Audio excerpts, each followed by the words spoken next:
जो सुबह से लेकर शाम तक सूरज की तरफ देखता रहता है?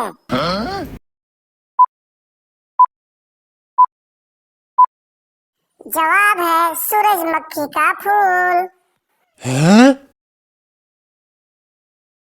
वो कौन सी चीज है जिसको हम दिन में कई बार उठाते भी हैं और रखते भी हैं? What?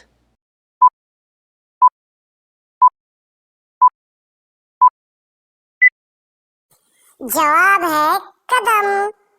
No, no, no, no, no, no, no. वो कौन सी चीज है जिसको हम आधा खा भी लें तब भी वो पूरी रहती है?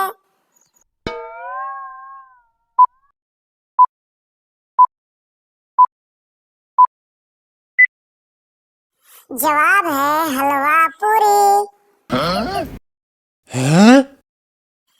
अमजद और असलम दो दोस्त हैं।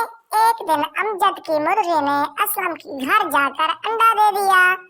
आप बताएं अंडा किसका हुआ?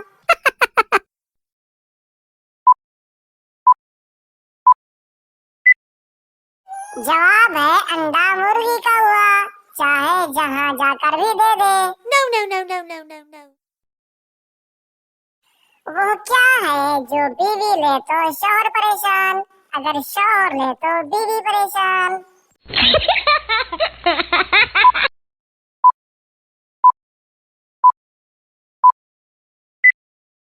जवाब है खराटे।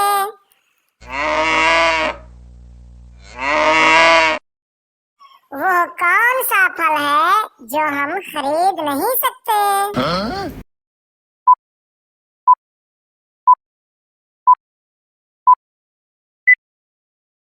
जवाब है मेहनत का फल।